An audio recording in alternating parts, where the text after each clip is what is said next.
Mi intención en realidad es como dejarlo un poco también abierto a lo que ustedes tengan de preguntas, pues, porque em, en realidad pongo aquí conflicto de interés que soy médico neumólogo del INER, porque seguramente gran parte de lo que tú vas a escuchar ahorita vas a decir, ay, y este que si está en el INER, pues bien fácil, tienen todo, ¿no? Y yo aquí en medio de la nada no tengo nada, ¿no? Realmente mi práctica está pensada un poco para qué hacer cuando no tenemos todo. Si hay algo más que ustedes sí tienen, pues podemos platicar con todo gusto cuáles serían las cosas que haríamos, ¿no? Eh, Tendríamos que empezar por decir que realmente hay muchas avenidas respecto a qué hacer con el COVID. Parte de lo difícil de este camino ha sido la incertidumbre de no saber si lo que estamos haciendo es correcto o incorrecto. No tenemos evidencia para todo, pero bueno, pues ahí vamos poco a poco tratando de ver cómo lo vamos solucionando, ¿no? La incertidumbre es quizá lo más complicado. Nosotros sabemos que el paciente que tiene COVID se infecta, ¿no? Y luego tiene ciertos síntomas, puede desarrollar síntomas respiratorios que lo puedan llevar a una intubación e incluso en esa intubación haga una tormenta de citocinas y pues de ahí tenga un desenlace ya sea bueno o malo. La realidad de las cosas es que no sabemos qué es lo que predispone a un individuo a saltar de un lugar a otro, ¿no? Entonces, quizá ha sido de las partes más angustiantes de este rollo del COVID, pues ha sido que si nosotros no podemos decir, ay, tiene COVID hoy, y entonces ver si el paciente va a hacer síntomas respiratorios o no. Eso es un misterio, ¿no? Y si hace síntomas respiratorios, tampoco sabemos si va a ser síntomas respiratorios leves o si va a requerir una intubación.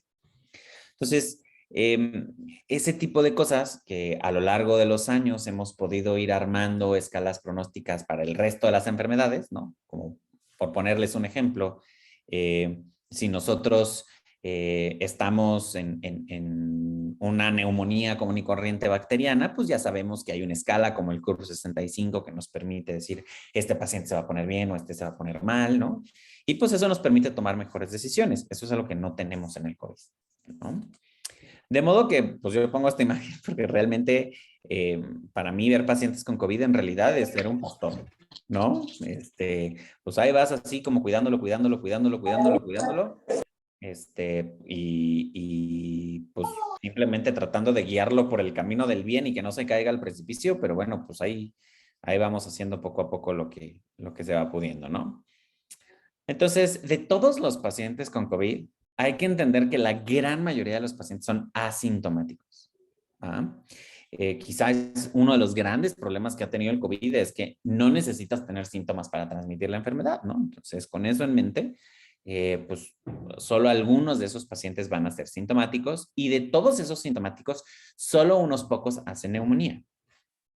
Ahora, eso en el ambiente de trabajo en el que estamos nosotros suena irreal, porque tú te la pasas viendo pacientes que llegan y llegan y llegan y llegan con neumonía y les va mal, ¿no?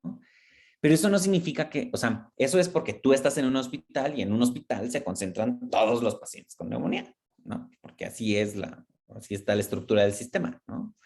Entonces, esto es importante sobre todo en tu comunicación con los pacientes y los familiares del paciente, porque evidentemente tú solo ves neumonías, pues, pero esa no es la realidad del COVID en el resto del mundo, pues, ¿no? En el resto del mundo, la gran mayoría de los pacientes realmente no están llegando por neumonía.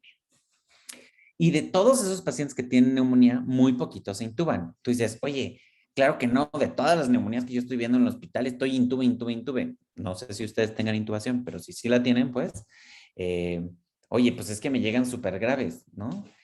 Eso tiene que ver justamente con el sesgo de selección de que estás trabajando en un hospital, ¿no?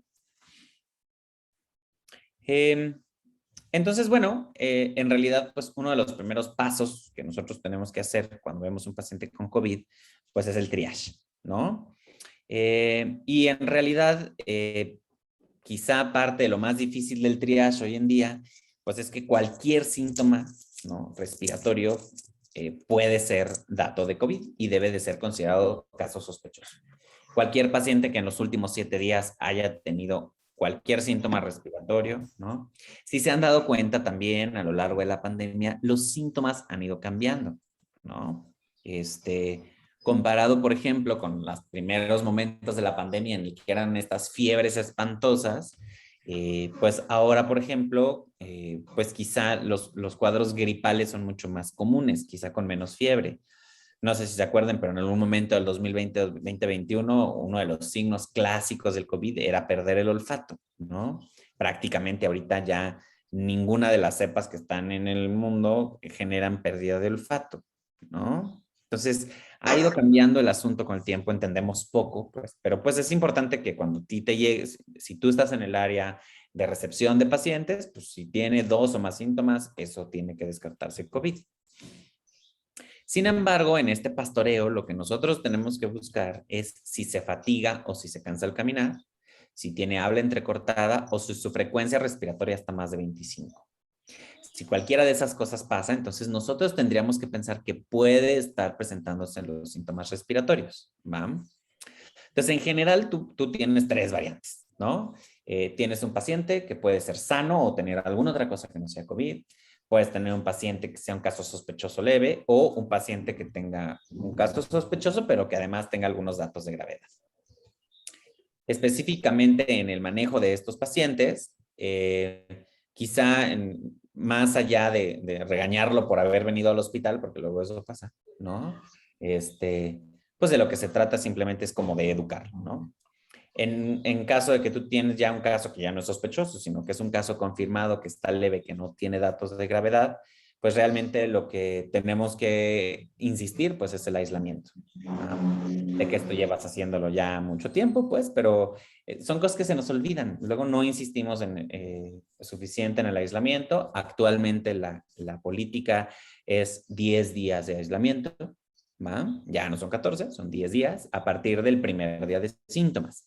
Si el paciente es asintomático y se hizo la prueba porque estuvo en contacto, son 10 días de prueba positiva, ¿va?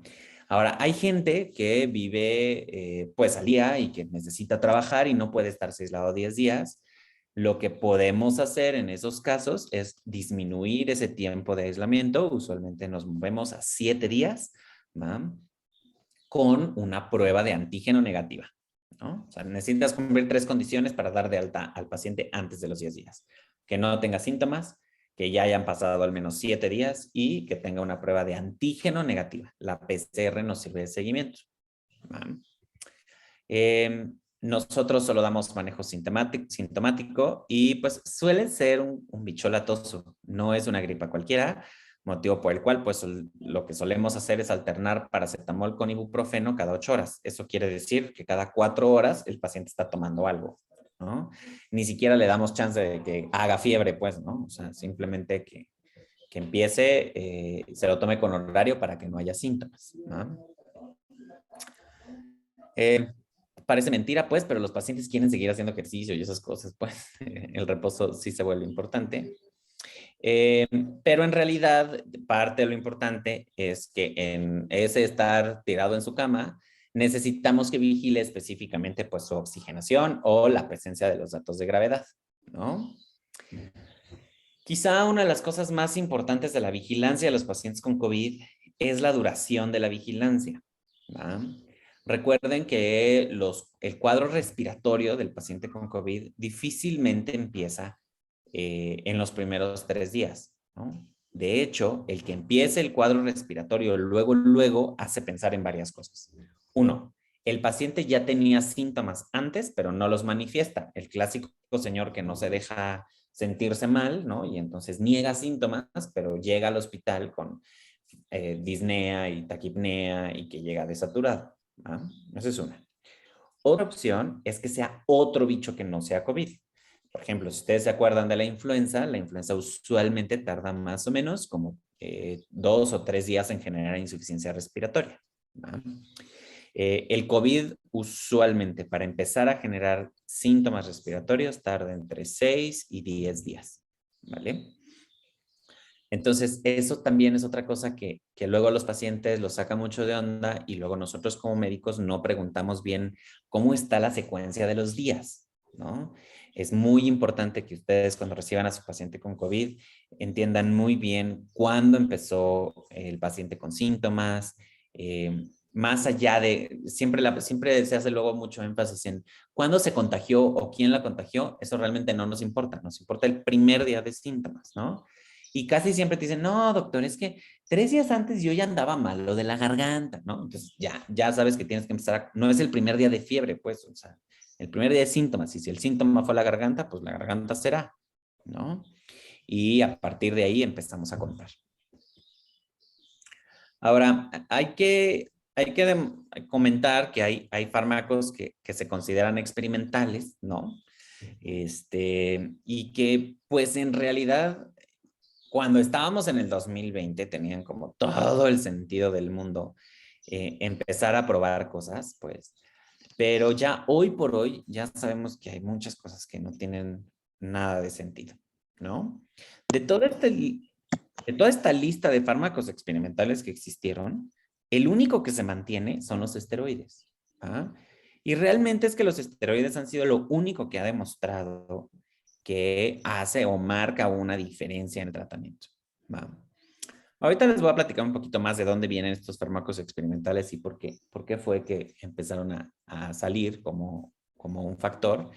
Eh, pero realmente, ¿ande? Realmente en el manejo de los pacientes, nosotros realmente no usamos más que esteroides y oxígeno. Nada más. Vamos. Eh, los fármacos que pues son completamente inútiles son los antibióticos, ¿no? En un paciente que tiene COVID, ¿va? Que llega al hospital porque tiene COVID, agregar antibiótico no tiene sentido, ¿no?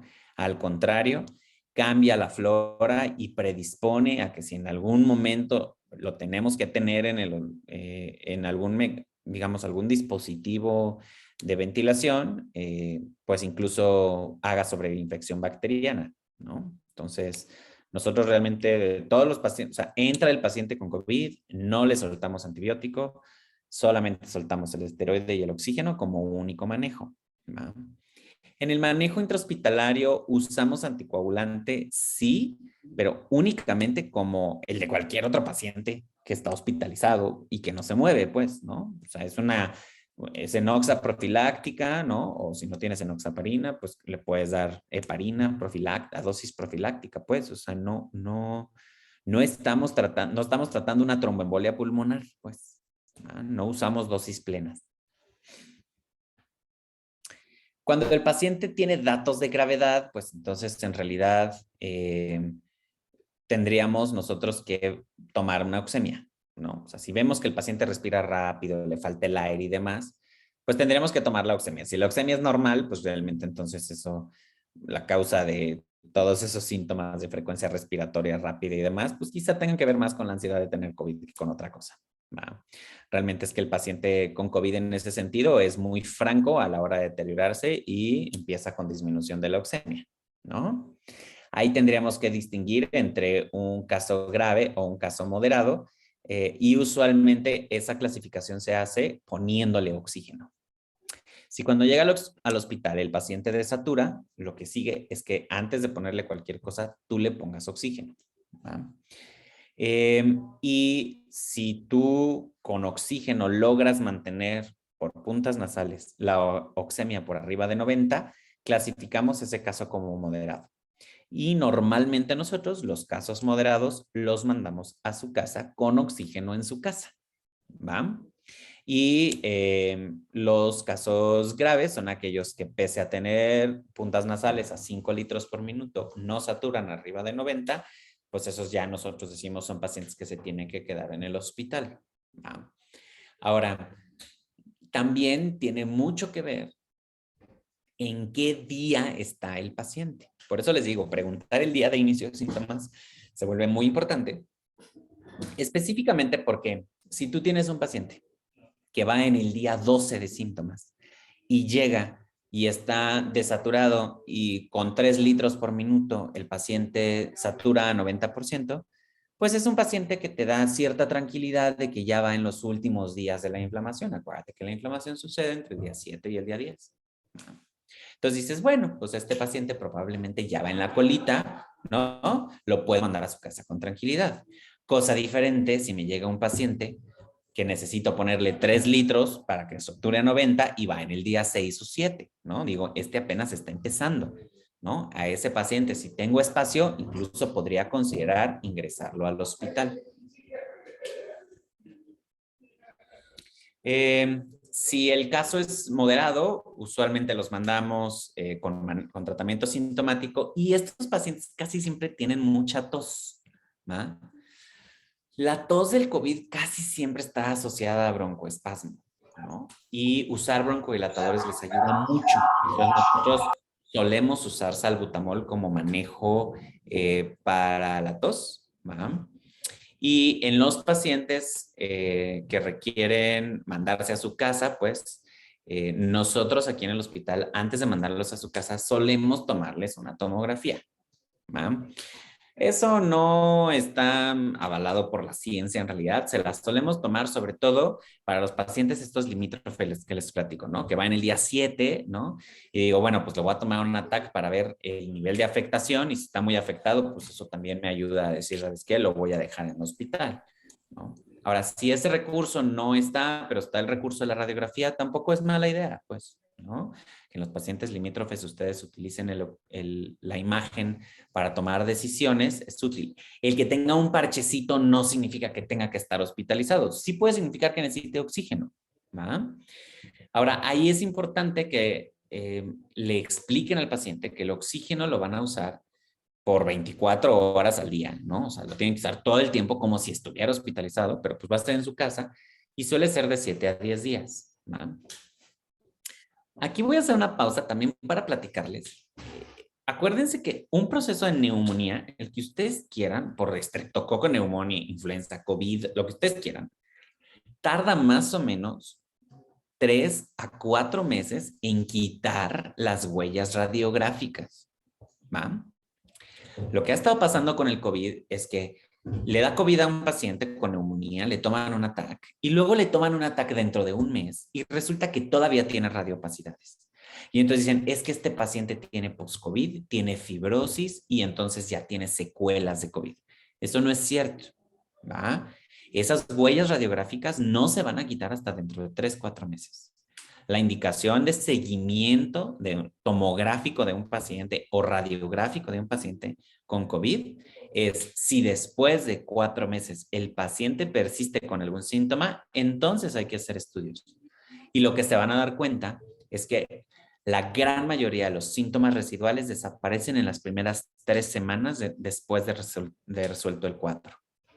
¿Va? Entonces, no, realmente nosotros hemos estado haciendo estudios en el que tomamos estudios de tomografía y de función pulmonar 6 meses después, no se quedan con fibrosis, no se quedan con limitación en la función pulmonar, pues. Entonces, sí hay que ser cuidadosos en el mensaje que nosotros ofrecemos a los pacientes, ¿va? Ahora, siempre hay un paciente que se sigue sintiendo mal. O sea, esto no quiero con esto borrar la experiencia que ustedes han tenido. Me queda claro que ustedes han seguido viendo pacientes y después de 3 meses el paciente todavía siente disnea cuando camina. Esos casos en específico, pues quizás sí requieren abordaje, ¿no? Y casi siempre, la gran mayoría de las veces, los pacientes que quedan con algún síntoma residual, cuando haces el interrogatorio dirigido y demás, te vas a dar cuenta que la gran mayoría de ellos ya tenían un problema pulmonar previo. O tenían EPOC, o tenían una enfermedad intersticial, o fumaban, o eran asmáticos, ¿no? Y entonces simplemente lo que no se cura no es que sea el COVID, sino la enfermedad previa, pues. Normalmente es que cuando mandamos a los pacientes a su casa o que los estamos vigilando por teleconsulta, pese al oxígeno, nosotros preguntamos diariamente si tienen alguno de los síntomas de gravedad, ¿va? Si eso llegara a suceder, pues entonces lo pasamos de moderado a grave, pues, ¿no? Si pese a tener el oxígeno el paciente se está cansando y cansando, pues eso sí es indicación de estar en un hospital, ¿no? En términos de si tienen que mover a un paciente, ¿no? Al hospital, ¿no? Porque están ustedes en un lugar donde no lo pueden atender, pues en general se recomienda solo un familiar, ¿no? Que todos usen cubrebocas, tratar de aislar los compartimentos y, bueno, pues mantener el oxígeno ahí lo más que se puede. ¿Va?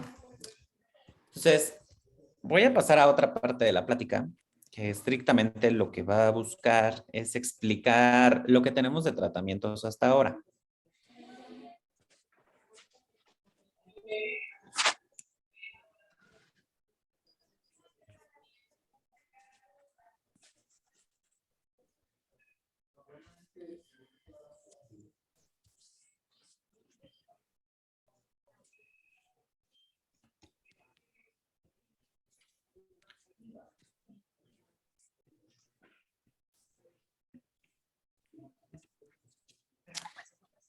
Entonces, en realidad, bueno, el COVID, acuérdense que tiene varios mecanismos por los que puede generar problema, y quizá esta respuesta inmunológica, que es la que tiene el cuerpo, es la que ha ido mediando la razón por la cual usamos medicamentos en uno u otro momento. Entender el momento del paciente es lo más importante que tenemos hasta el momento para iniciar el tratamiento. No es lo mismo un paciente que está empezando, ¿va? No es lo mismo un paciente que ya va en la fase inflamatoria, no es lo mismo un paciente que ya está en disfunción orgánica, ¿va?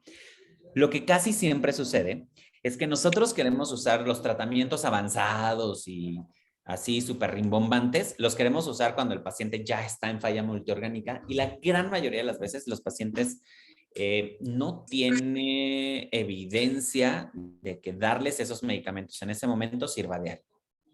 ¿Ok? Entonces, no me quiero clavar demasiado. Quizá lo más importante es ir explicando como los diferentes medicamentos que hemos usado y qué sentido tenía usarlos o no usarlos en determinados momentos. Si pudiera quien tiene prendido el micrófono apagarlo, please, nada más para que no nos haga ruido.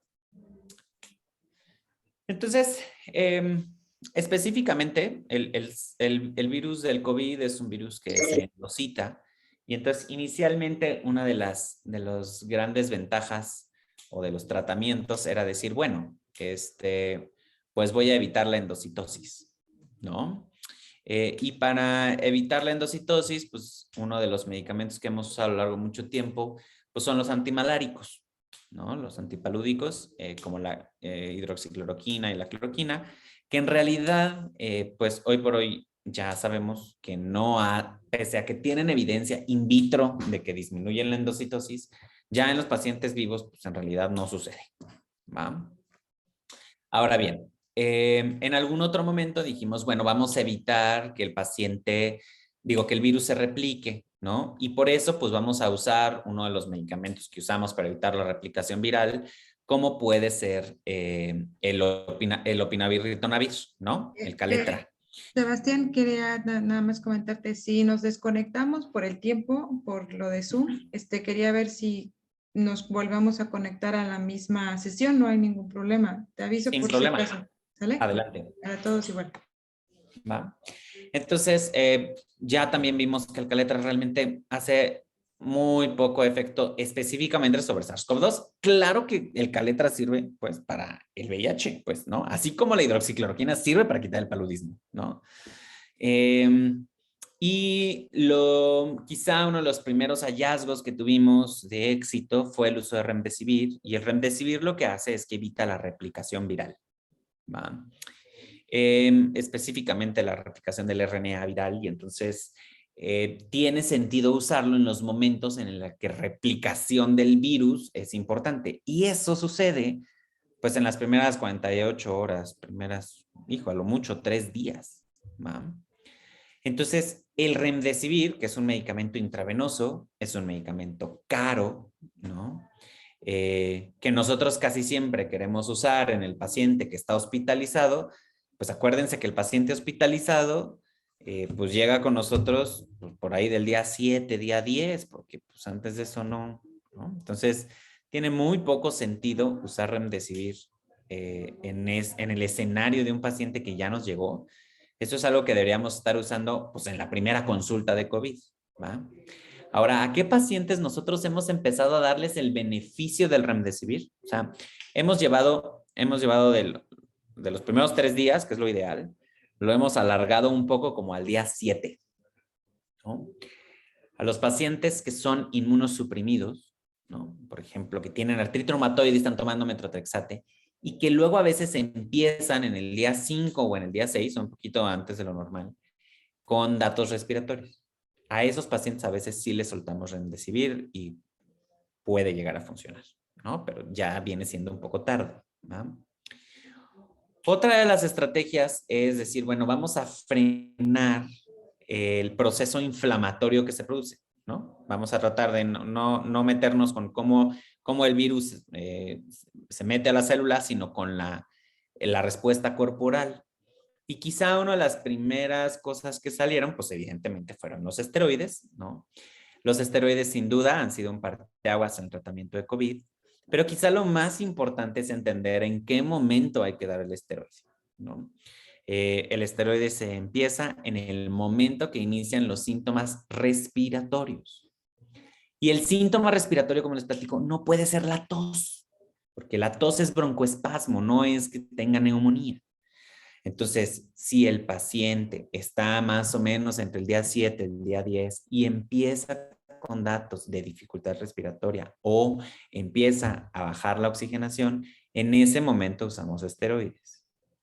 ¿Qué pasa si usamos esteroides desde el primer día? ¿No? Digo, así prevengo que el paciente caiga. Bueno, lo que acaba sucediendo es que inmunosuprimes al paciente y entonces favoreces la replicación viral, ¿no? Y entonces, en vez de poderle ayudar al paciente, le estás quitando su primer mecanismo de defensa contra el virus, replica más virus y para cuando llegas al día 7 o al día 10 que el paciente sí necesita, la carga viral está tan alta y el cuerpo está tan inmunosuprimido que ya no hay nada que pueda hacer para ayudarle. Entonces, realmente es muy peligroso estar dando esteroides simplemente con diagnóstico de COVID y nosotros lo reservamos únicamente a los pacientes que empiezan con falla respiratoria. Otra de las estrategias que también se empezaron a usar fue usar unos antagonistas de otros receptores de inflamación, ¿no? Clásicamente, por ejemplo, el tocilizumab, ¿no? El tocilizumab, que es un antiinterleucina 6, que pues sí se ha visto que puede ayudar un poquito en los pacientes que traen insuficiencia respiratoria, pero que todavía no están ventilados, ¿no? Pues ofrecen algo de beneficio, pero una vez más, es un medicamento caro, ¿no? Es un medicamento que también tiene ciertas desventajas, ¿no? Puede producir una inmunosupresión grave, pues. Entonces, con eso en mente, nosotros, o sea, el momento de usarlo es el momento en el que el paciente está hospitalizado, lleva 1 o 2 días con nosotros y cada vez necesita más oxígeno y cada vez necesita más oxígeno, ¿no? Antes de intubarlo y así, ahí es cuando el tocilizumab puede llegar a tener un lugar, ¿va?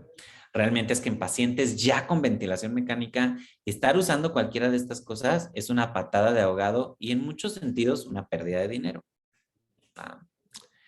Existen nuevos medicamentos como el mepolizumab, ¿no? El molpunavir.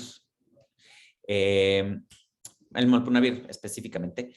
Que bueno, lo que hace en realidad es que va y ataca probablemente ahora sí al SARS-CoV-2, pues así como podría el oseltamivir atacar a la influenza, ¿no? Ahora, esos son medicamentos que no tienen lugar en la vida hospitalaria porque son medicamentos que se tienen que dar en las primeras 48 horas de síntomas. No están avalados por COFEPRIS, lo cual significa que si ustedes lo consiguen, lo están consiguiendo pirata. Esta es la verdad, ¿no? Entonces, pues en general, la recomendación es todavía no usarlos hasta que no tengamos una autorización comercial para hacerlo, ¿no? En Estados Unidos también hay anticuerpos específicos contra el SARS-CoV-2 que tampoco han demostrado que generen gran cambio. Son intravenosos, son caros y también se tienen que poner en las primeras 48 horas. Entonces, pues en realidad no hemos descubierto gran cosa más allá de los esteroides, ¿no? No me he querido meter mucho en el manejo ventilatorio de los pacientes específicamente porque desconozco cómo estén sus hospitales, pues, y si ustedes son pacientes, son médicos, perdón, o personal de enfermería que está tratando con pacientes intubados en todo instante o si en realidad son un segundo nivel que refiere o cómo funciona. Pues. Pero en ese sentido estoy abierto a contestar sus preguntas, lo que ustedes quieran. Les propondría, me voy a salir de la sesión, ¿no? Ahorita, y volvemos a entrar y contesto sus preguntas. Ok, ¿Vale? gracias. Sí. Nos salimos de la sesión, voy a apagar y ya ahorita nos conectamos.